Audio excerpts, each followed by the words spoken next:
Okay, so here we go with the E C8’s SonicWake. It's got a 160 amp dynamite ESC.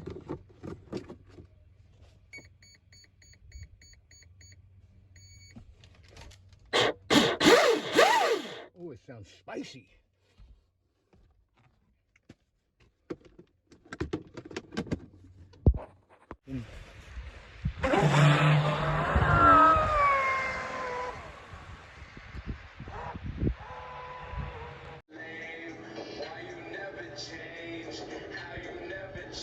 All right, let's go.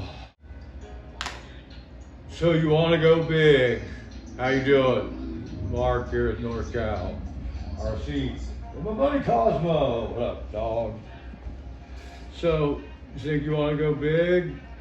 In the case of my SonicWake 36, decided to go E C8’s on it, and didn't realize that I was going to need bigger connectors, much bigger connectors, some EC8’s, and then I was going to need some heat shrink for that junk, and some flux, and oh yeah, this is my last liquefier.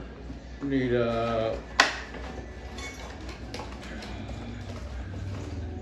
new soldering rig. So let's get out to the garage and see what that's all about. Yeah? Oh, you can find all these products on Amazon. Like here, here, there, and there. Here, as you can see, it takes off on E C8’s great. But then shortly, LVCs.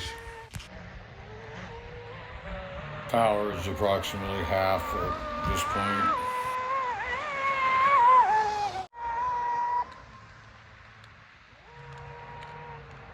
The LVC has fully kicked in now, low voltage cutoff. So I'll bring it back in, check it out, and I'm gonna find some really hot connectors between the battery and AC.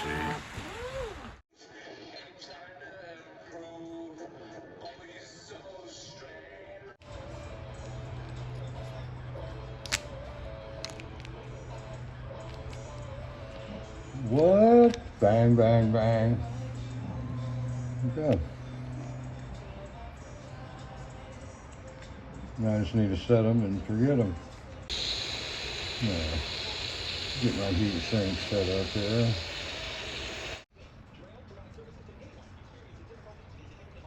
So you like to fill your cup up, you know, a good way. Hole here, so you heat this shit up. EC8 leads. Ding, ding, ding. That's an EC5. The size comparison. EC3 here. EC5. EC8. Thank you. Alright, there you go. Tips for when you're soldering stuff. First of all, you want to always get your orientation, where your plug's going to go. Also, you put your heat shrinks on before you solder. Don't know how many times I screwed that up.